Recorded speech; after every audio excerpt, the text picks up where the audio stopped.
Vamos a seguir donde nos hemos quedado la semana anterior y hoy tenemos el tema número 24, que yo le he titulado ¿Estás dentro o fuera? ¿Estás dentro o fuera?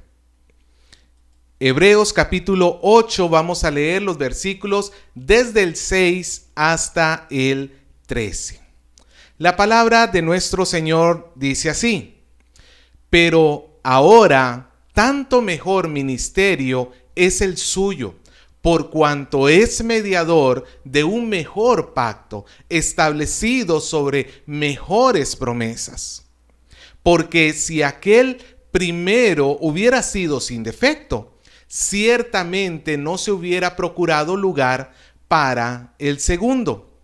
Porque reprendiéndolos dice: he aquí vienen días, dice el Señor, en que estableceré con la casa de Israel y con la casa de Judá un nuevo pacto, no como el pacto que hice con sus padres el día que los tomé de la mano para sacarlos de la tierra de Egipto, porque ellos no permanecieron en mi pacto y yo me desentendí de ellos. Por lo cual, este es el pacto que haré con la casa de Israel. Después de aquellos días, dice el Señor, pondré mis leyes en la mente de ellos y sobre su corazón las escribiré.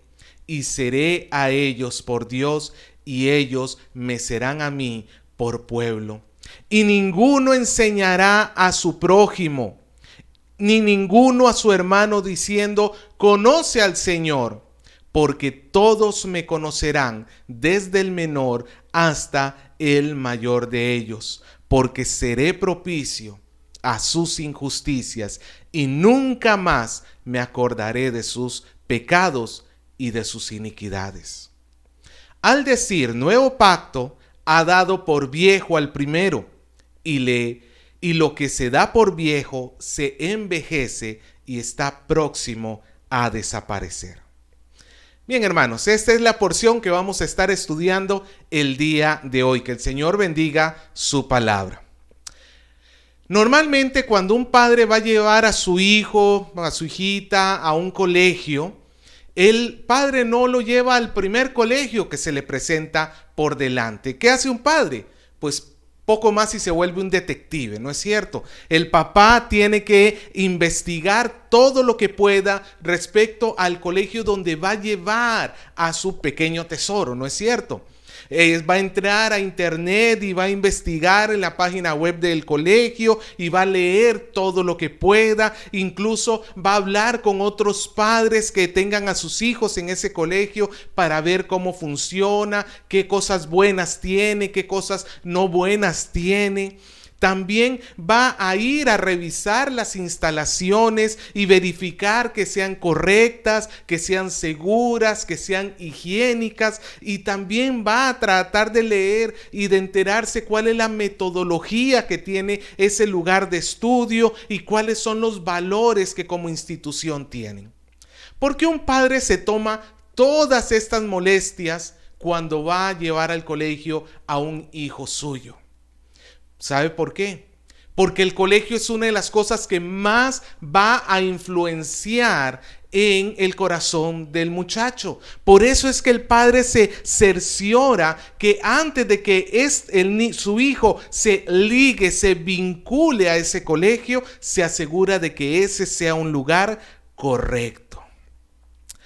Es importante entonces para nosotros como humanos y como seres racionales que somos, buscar que aquello que con lo que vamos a vincularnos sea lo mejor, sea lo correcto. Y de hecho no hay nada más cercano al corazón del hombre que su religión. Y yo sé que el término religión es muy mal visto en esta época, pero es una de las cosas más importantes que tiene el hombre. Es más, la misma palabra religión proviene de dos palabras que significa hablando de intensidad, de hacerlo algo muy fuerte, con mucho deseo, y ligar, que significa que tú estás uniéndote a algo. Religión es que tú religas tu vida a algo. Y todos de una u otra manera tenemos una religión que gobierna nuestra vida, que gobierna todo nuestro ser. Ya sea que tú seas católico, ya sea que tú seas mormón, ya sea que tú seas testigo de Jehová, sea que seas ateo, sea que seas un no practicante de alguna de estas, o ya sea que seas un cristiano, tú tienes una religión a la cual has ligado tu vida. Pero es muy importante que tú sepas que sea la correcta, que sea la verdadera. El autor de Hebreos va hoy a describirnos cómo es el nuevo pacto para que nosotros entendamos cómo es la verdadera religión, para que también podamos darnos cuenta si estamos dentro o fuera de esta verdadera religión.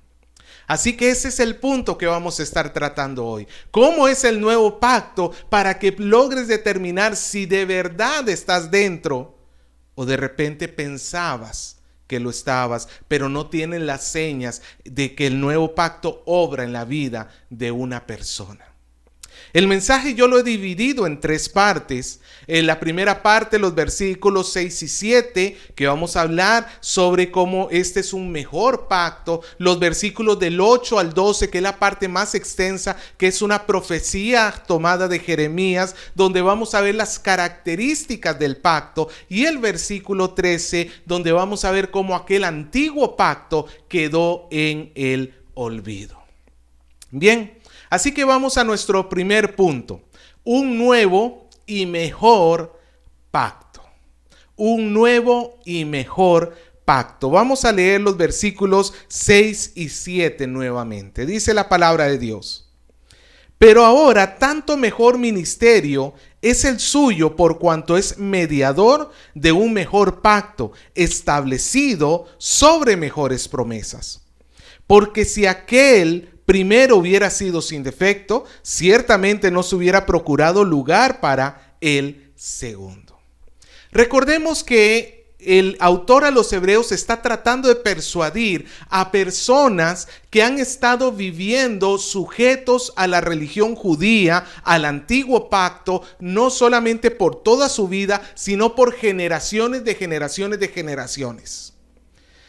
Pero es necesario que ellos entiendan de que toda aquella religión que estaba en el antiguo pacto eran sombras, eran símbolos y que simplemente anunciaban al Mesías venidero. Pero una vez que está el Mesías acá, ya no es necesario que se siga haciendo todos los rituales del antiguo pacto porque tenemos un mejor pacto.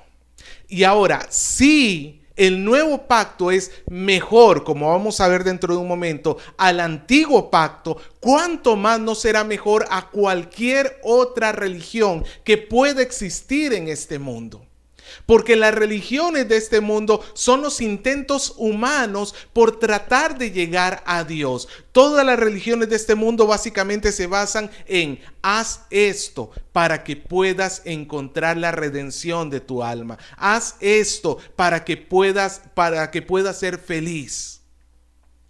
El judaísmo se apoyaba no en las obras de los hombres, sino en los sacrificios animales. Y obviamente al ser instituido por Dios es un modelo mucho más cercano que las religiones paganas, pero aún así es inefectivo. Porque el Nuevo Testamento es mejor. Y hoy vamos a ver eso en este punto. 3 características que hacen al Nuevo Testamento un nuevo y mejor pacto comparado con el Antiguo Testamento. Nos dice en el versículo 6 que Jesús es un mejor ministro, un mediador de un mejor pacto que está basado sobre mejores promesas.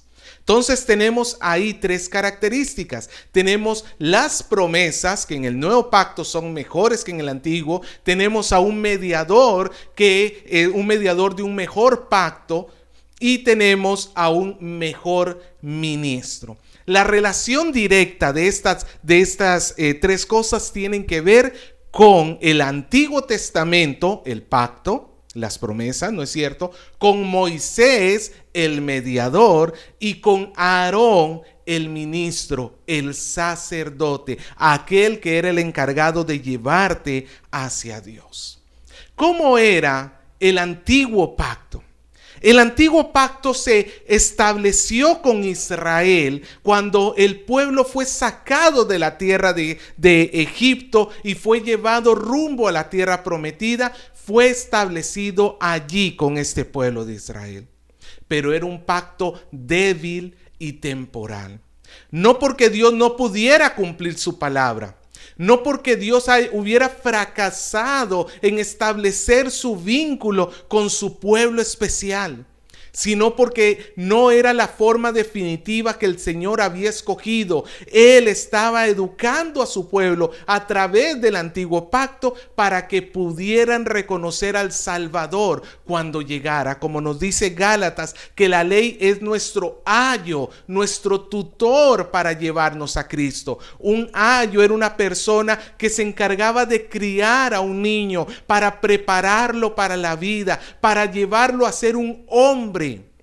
Y lo mismo sucede con la ley. El propósito de la ley no era en sí mismo acercarnos a Dios. El propósito de la ley no era en sí mismo salvar a nadie. El propósito de la ley es que era que para cuando el pueblo viera a Jesús pudiera reconocerlo, para que en Jesús encontrara la salvación. Entonces, las promesas del Antiguo Testamento no tenían un carácter eterno como las promesas del Nuevo Testamento. Aparte de eso, tenemos a dos mediadores diferentes. En el Antiguo Pacto, el mediador es Moisés, un gran hombre. En el Nuevo Testamento es Jesús. Pero quedémonos de momento con Moisés. Moisés es una persona como pocas han existido en este mundo. Pudo ver la gloria de Dios. Nos dice que cuando él bajó del monte, su rostro resplandecía por la gloria de Dios, de tal manera que él se tenía que poner un velo porque el pueblo estaba atemorizado al verlo así. Es un hombre que caminó con Dios, pero a final de cuentas es un hombre pecador. Y muestra de su pecado, muestra de que él es de una raza caída como tú y como yo, es que un día murió y murió sin entrar a la tierra prometida.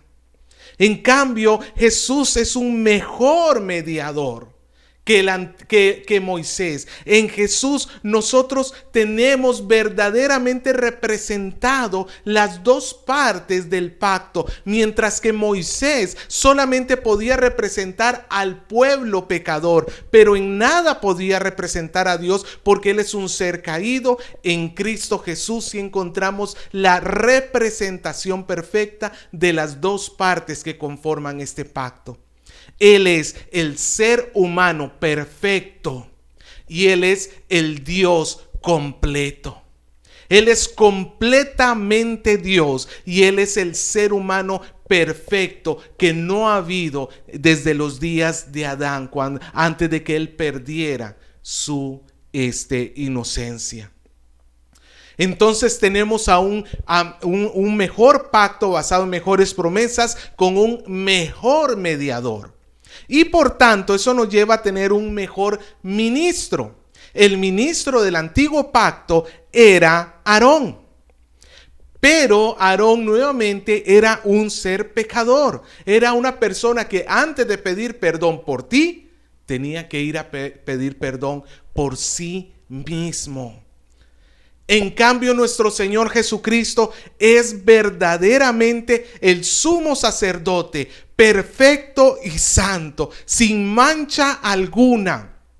Y a diferencia de Aarón, que entraba con sangre ajena, con la sangre del animal sacrificado, para entrar al lugar santísimo del tabernáculo terrenal, nuestro Señor Jesucristo entra con su propia sangre al lugar santísimo del tabernáculo celestial, como hemos visto la semana pasada, para alcanzar la misericordia, para que el Señor perdone absolutamente todos nuestros pecados.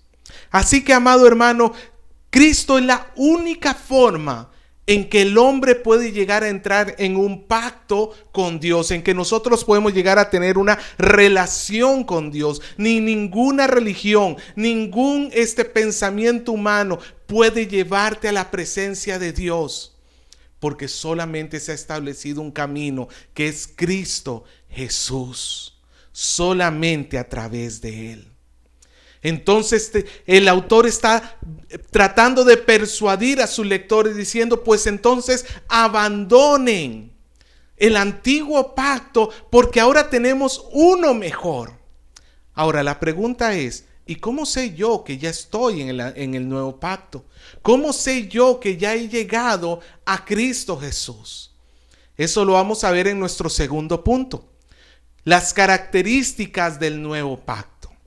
Los versículos desde el 8 hasta el 12, que es una profecía que el autor de Hebreos toma prácticamente palabra por palabra y se encuentra en el libro de Jeremías. Y esta profecía está dividida básicamente en dos partes. En la primera nos va a enseñar la naturaleza del nuevo pacto, cómo es el nuevo pacto en comparación con el antiguo. Y en la segunda parte nos va a enseñar qué hace el nuevo pacto, qué es lo que va a hacer, en qué podemos nosotros conocer que verdaderamente estamos en el nuevo pacto. Así que comencemos viendo cómo es el nuevo pacto. En primer lugar, ¿qué es eso? Un nuevo pacto. Y yo sé que eso suena como muy redundante y quizás usted diga, pastor, eso es ilógico decir. Pero no, es que es necesario y quiero subrayar aquí la palabra nuevo. Es el nuevo pacto. Mira conmigo el versículo 8.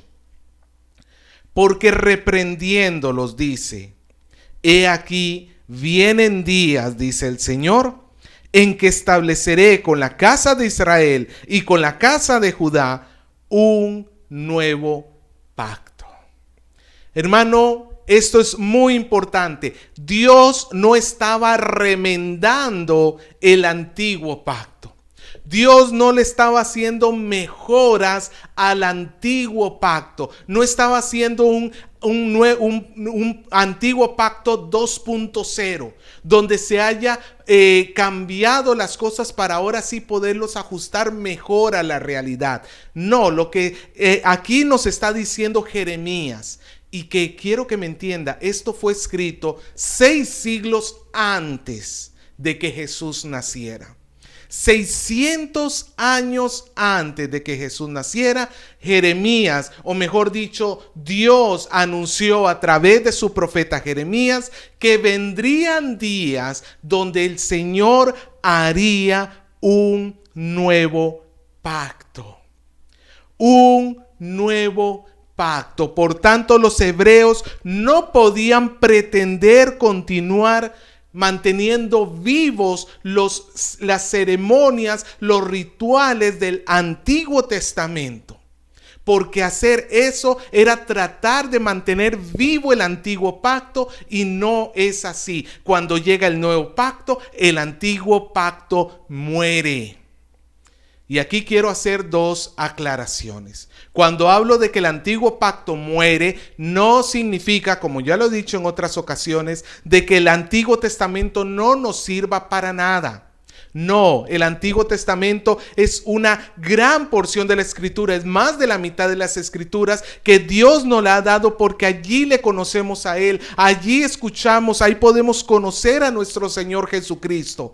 Pero ya no es un sistema que pueda tener algún tipo de utilidad en cuanto a tu cercanía con Dios. Quien quiera acercarse a Dios no puede hacerlo en los términos del antiguo pacto, porque ahora estamos bajo un nuevo pacto. Y esto es lo segundo que quiero aclarar. A veces nosotros como cristianos pensamos que tenemos que revivir todos los rituales del antiguo pacto para que nuestra adoración sea más genuina, más santa, más verdadera. Pero la palabra de Dios nos dice que todo el antiguo pacto ha sido quitado. Todo el antiguo pacto ha sido removido. Es un nuevo pacto lo que tenemos hoy. Así que los hebreos tenían que tomar la decisión o aceptar a Jesús y rechazar el judaísmo, o seguir en el judaísmo y rechazar a Jesús. Amado hermano, tú no puedes tener dos religiones en ese sentido. O crees en Jesús o lo rechazas.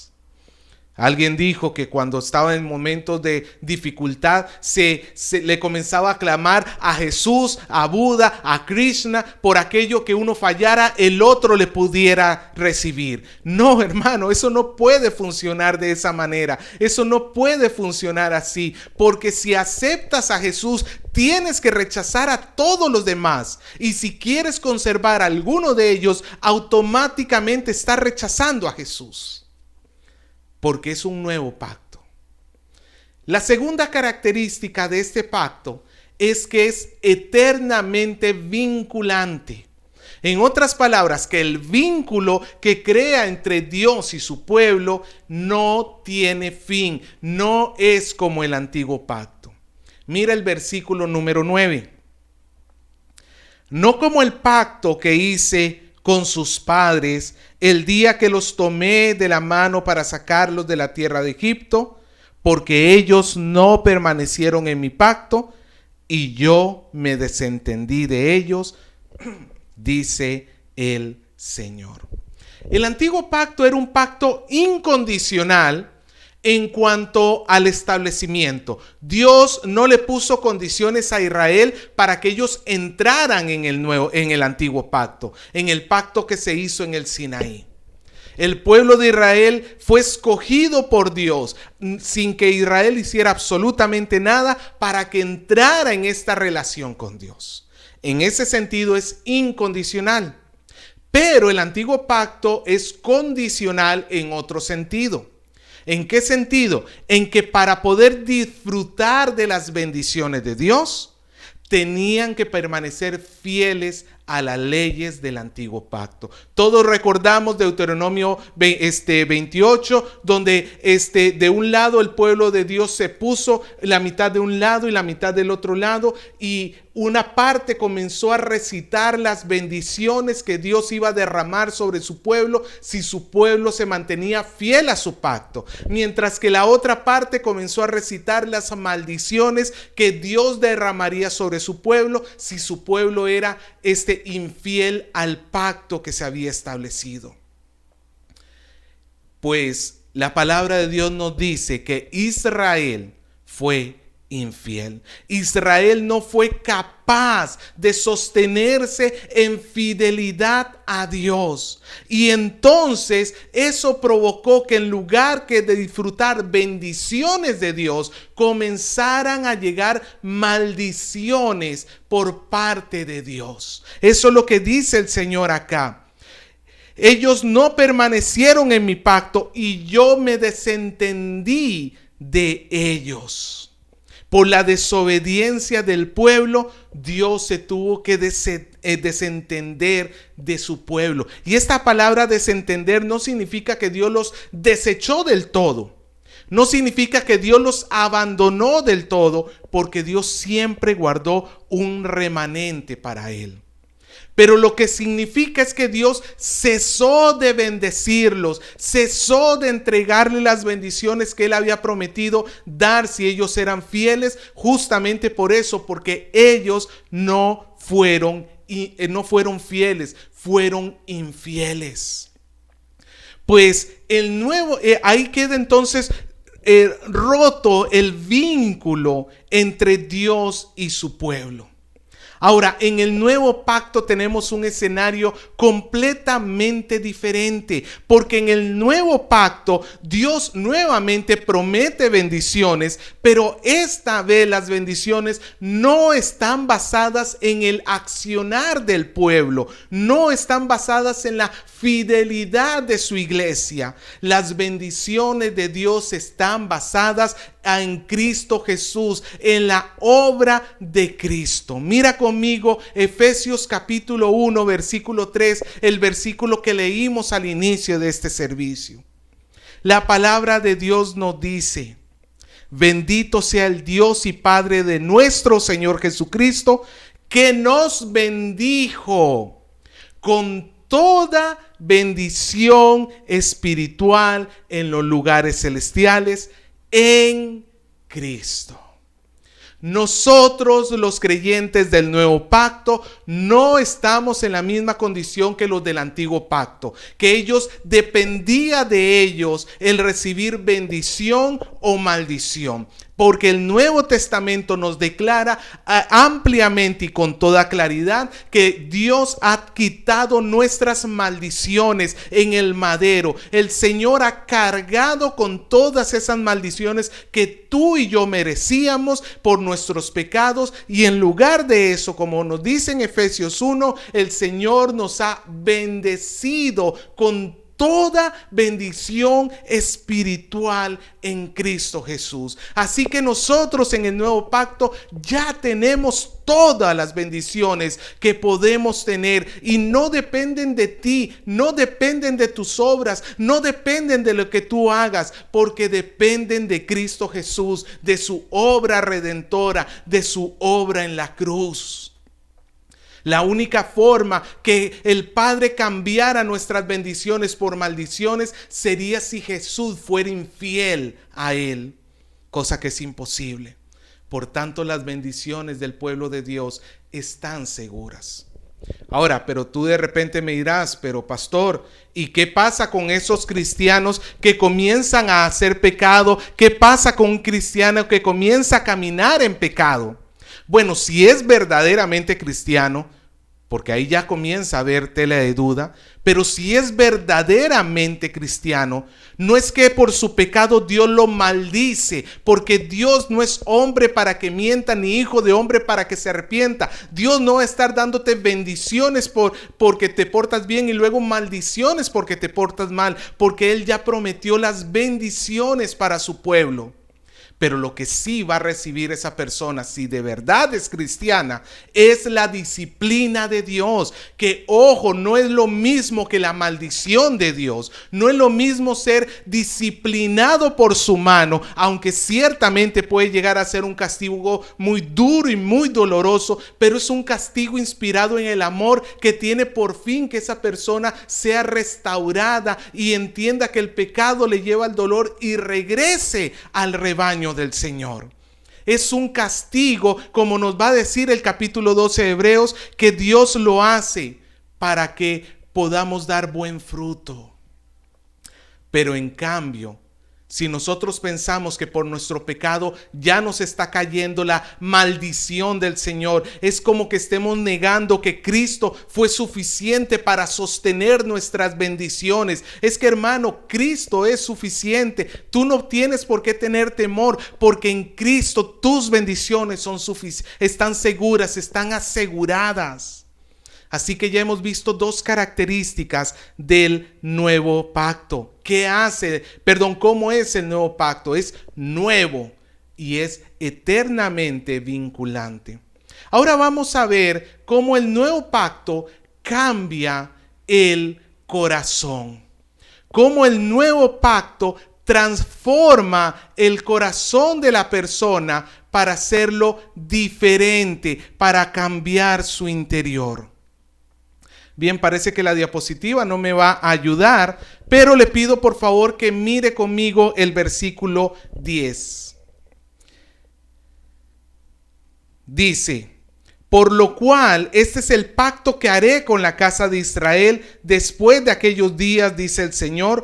Pondré mis leyes en la mente de ellos y sobre su corazón las escribiré y seré a ellos por Dios y ellos me serán a mí por pueblo. Quiero que note que lo que va a hacer este nuevo pacto, en primer lugar, es cambiar el corazón. El Antiguo Testamento era una religión externa. El Antiguo Testamento, Dios entregó la ley en tablas de piedra. Israel tenía el llamado, como nos dice en Deuteronomio capítulo 6, versículos del 6 al 9. Israel tenía que escribir la ley en sus frentes, en sus manos, tenía que escribirlo en los postes de en los postes de su casa, en las puertas, pero a final de cuentas tenía la ley alrededor de él, pero no tenía la ley dentro de él. Esta es una gran diferencia en cuanto al nuevo pacto. Porque el antiguo pacto el pueblo poseía externamente la ley, pero con el nuevo pacto el pueblo tiene en su corazón, en su mente, la ley de Dios. Eso es lo que el Señor hace. Escucha lo que el Señor promete en Ezequiel capítulo 36, versículo del 26 al 28. Escucha lo que dice la palabra de Dios. Os daré corazón nuevo. ¿Qué tiene el creyente? Un corazón nuevo. Y pondré espíritu nuevo dentro de vosotros. Y quitaré de vuestra carne el corazón de piedra. Y os daré un corazón de carne. Y pondré dentro de vosotros mi espíritu. Y haré que andéis en mis estatutos y guardéis mis preceptos y los pongáis por obra. Habitaréis en la tierra que di a vuestros padres, y vosotros me seréis por pueblo, y yo seré a vosotros por Dios. Vemos entonces que el nuevo pacto, en primer lugar, lo que hace es cambiar el corazón. El creyente tiene la ley de Dios escrita en su corazón. ¿Qué significa esto? ¿Que es perfecto y nunca va a fallar? No, para nada. Dios quisiera, pero todavía no estamos en esa etapa de nuestra vida. Eso queda reservado para cuando el Señor regrese. Pero sí significa que ahora en nosotros hay la necesidad de conocer a Dios, de conocer la ley de Dios. Nos interesa hacerle caso, nos interesa obedecerle. Por eso es que una persona que no obedece a Dios, una persona que no obedece a Cristo, una persona que no sigue el camino del Señor, es una persona que está en seria duda su conversión. Es una persona que no podemos saber si de verdad esta persona ha conocido al Señor, por cuanto no le obedece. Porque una seña de que estás bajo el nuevo pacto es que obedeces. Tu obediencia, es cierto, no va a ser perfecta, pero va a ser sincera. Vas a intentar con todas tus fuerzas. Porque ya tienes la ley, no escrita externamente, sino escrita en la mente y en el corazón. ¿Quieres tú saber si estás en Cristo? Mira qué tanta necesidad tienes por obedecer a Dios. Mira qué tanta necesidad tienes por seguirlo a Él. La cuarta característica del pacto es que nos relaciona personalmente con el Señor. Nos relaciona personalmente con el Señor. Mira el versículo 11. Y ninguno enseñará a su prójimo ni ninguno a su hermano diciendo: conoce al Señor, porque todos me conocerán, desde el menor hasta el mayor de ellos. Quiero aclarar algo. Yo sé que de repente usted está diciendo: pastor, entonces este texto me está diciendo que yo no necesito maestros, que yo no necesito a alguien que me enseñe, porque el Señor mismo me va a enseñar. Ahí tienes un grave problema con tu interpretación, porque tu interpretación está contradiciendo otros pasajes de las Escrituras y que son sumamente claros. Por ejemplo, el libro de Efesios nos declara con toda luz que el Señor, uno de los regalos que le ha hecho a la iglesia, es darle pastores, darle maestros, darle personas que les van a ayudar a ser preparados para crecer en el conocimiento de la palabra de Dios. Así que, pues ahí tienes un problema. Por el otro lado, en la gran comisión, por dar otro ejemplo, el Señor dijo: id y haced discípulos a todas las naciones, bautizándolos. Y luego dijo: enseñándoles.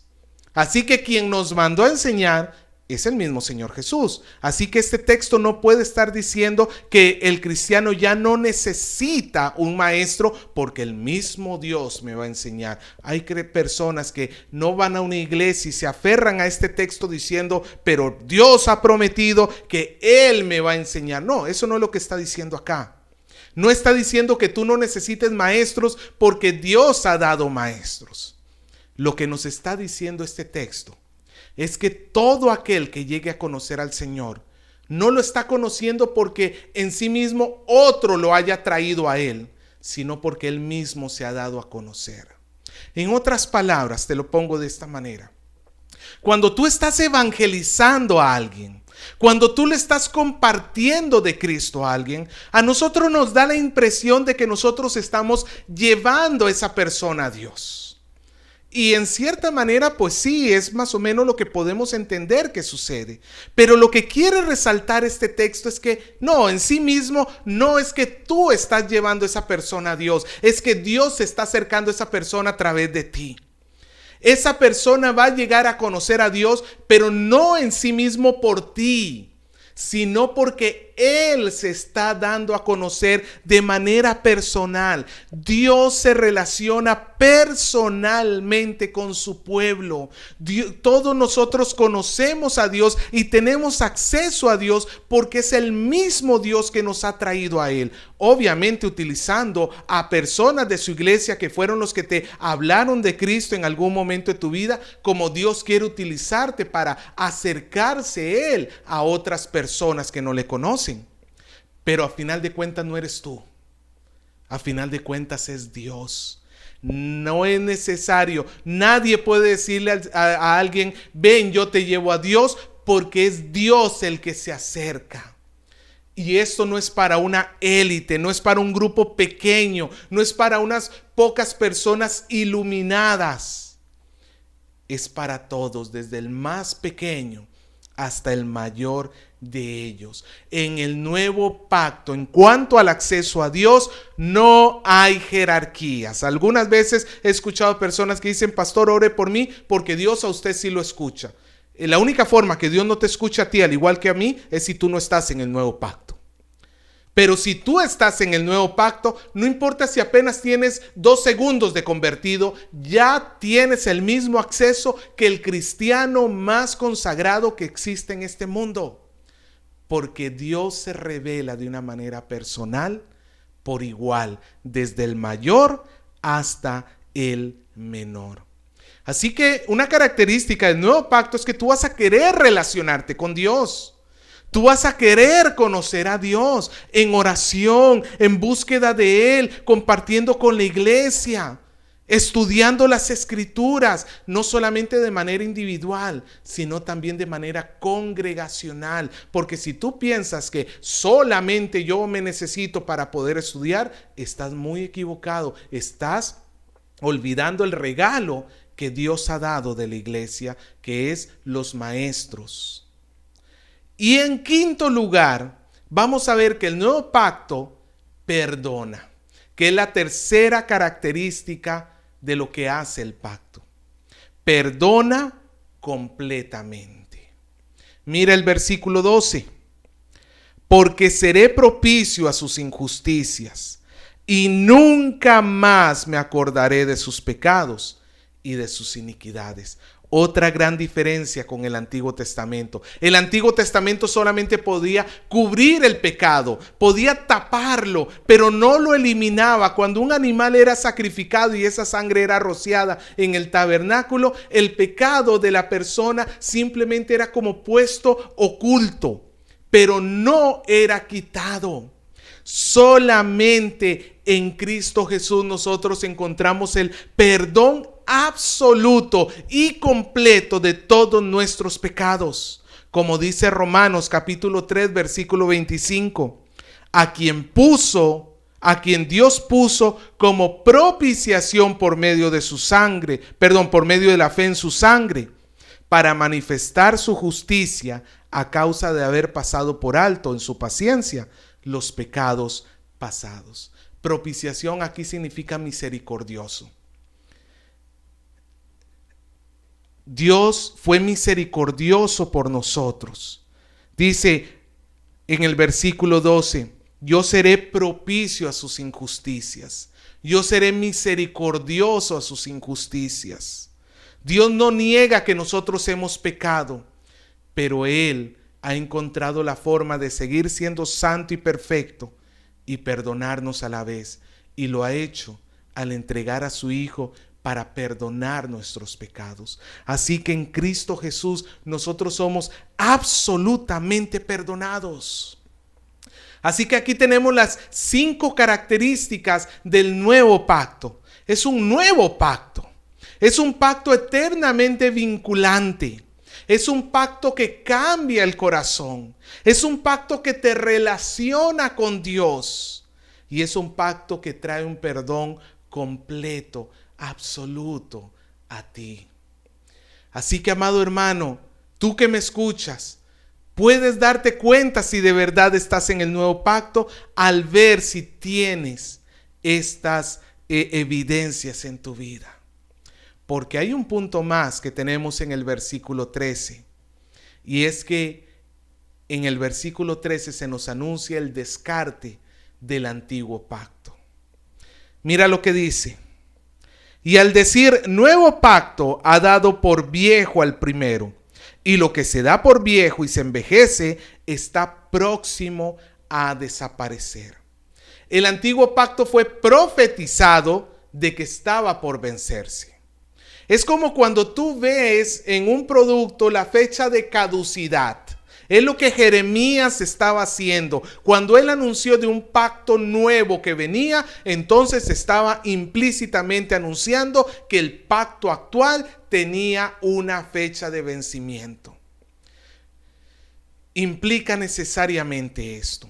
Y cuando tú ves un producto y ves su fecha de caducidad, tú sabes que esa fecha va a llegar a suceder en algún momento. Y este producto va a tener validez durante algún tiempo hasta que llegue su fecha, pero más allá de su fecha ya no sirve para nada ese producto. Se vuelve inútil, envejece, es lo que nos dice acá. Pues cuando el escritor de Hebreos escribe esta carta, está justamente en medio de 2 tiempos especiales. El autor escribe esta carta en el año 65, muy posiblemente. En el año 33, Jesús murió en la cruz. Y en el año 70, Roma vendrá y va a devastar todo Jerusalén y va a derrumbar el templo para que no se vuelva a edificar más. Y donde ya no hay templo, ya no hay sacerdote, y si no hay sacerdote, no hay pacto. El escritor de Hebreos está hablando en medio de estos 2 grandes sucesos. Por un lado, él ya vio el día en que el antiguo pacto dejó de ser efectivo porque llegó Cristo y llegó la cruz de Jesús. En la cruz de Jesús, la caducidad del antiguo pacto llegó a ser efectiva. Cuando Jesús estaba preparándose para entregar su vida, en la noche anterior a su crucifixión, el Señor parte pan, el Señor toma vino, le entrega a sus discípulos y les dice acerca del vino que ese vino representa la sangre suya, la sangre del nuevo pacto. Entonces el nuevo pacto quedó instaurado cuando el Señor Jesús murió en la cruz y su sangre fue derramada, porque era necesario, como vamos a ver en las próximas semanas, que el testador muriera para que el testamento llegase a ser útil. Lo que sucede hoy en día, cuando hay un testamento, tú lo puedes tener ahí, pero no es útil, no sirve, no es efectivo hasta que el que haya hecho el testamento muera. Porque recién entonces ese testamento comenzará en operación. Era necesario que Jesús, el testador, muriera para que el nuevo pacto comenzara a funcionar y el antiguo pacto ya quedara inútil. Cuando Jesús muere, el velo del templo se rasga en 2. lo cual es símbolo de que ese templo ya no tenía utilidad alguna, porque el verdadero templo del Señor, que es nuestro Señor Jesucristo, ya había hecho en ese templo se había hecho el verdadero sacrificio para que Dios se encontrara con nosotros. Pero el sistema de sacrificios todavía siguió después de la muerte de Jesús durante un tiempo. Pero ya eran completamente inútiles todos esos sacrificios. Los primeros cristianos iban al templo ya no a adorar como hacían bajo el antiguo pacto, sino a orar a Dios, pero ellos ya no necesitaban ofrecer nada del Antiguo Testamento porque ya era inútil. Pero los sacerdotes seguían funcionando hasta que llegó el año 70 y entonces definitivamente llegó Roma y quebró todo el sistema de sacrificios del antiguo pacto. Ya estaba caduco, ya no servía para nada, pero Roma terminó siendo utilizada por Dios para clausurar definitivamente el antiguo pacto. Así que si tú pretendes seguir los rituales del antiguo pacto para acercarte a Dios, déjame decirte que ya eso fue descartado. Y obviamente si el antiguo pacto que Dios mismo lo estableció fue descartado como medio para acercarse a Dios, cuánto más cualquier otra religión que el hombre invente, cuánto más cualquier otra religión que el hombre haga y se haya imaginado. Todas esas religiones son inútiles. Porque si el antiguo pacto fue descartado, pues eso obviamente descarta cualquier otra forma de acercarse. Solamente hay una forma: a través del nuevo pacto en Cristo Jesús. Por eso yo te invito hoy para que veas en tu corazón si de verdad estás en Cristo. Por eso yo te invito hoy para que mires si realmente las señas del nuevo pacto, este nuevo corazón, este poderse relacionar verdaderamente con Dios, este perdón absoluto, si de verdad está en tu vida. Y si no, hoy te invito para que vengas a Cristo en arrepentimiento y fe, porque el Señor va a ser propicio para tus pecados y nunca más se acordará de tus maldades. Iglesia de Dios, tú que estás en Cristo, valora el pacto que tienes y síguelo, ámalo. No permitas que nunca nadie venga a distraerte. Nunca permitas que vengan judaizantes a decirte que a través del antiguo pacto tú llegas a Dios, porque ese pacto ya envejeció. Es como aquella ropa que se puso vieja y que no sirve sino para botarla, porque ahora el Señor te ha dado nuevas vestiduras. Y en Él estás completo. Así que, amados hermanos, hoy vamos a darle gracias a Dios porque Él nos permite estar en este nuevo pacto.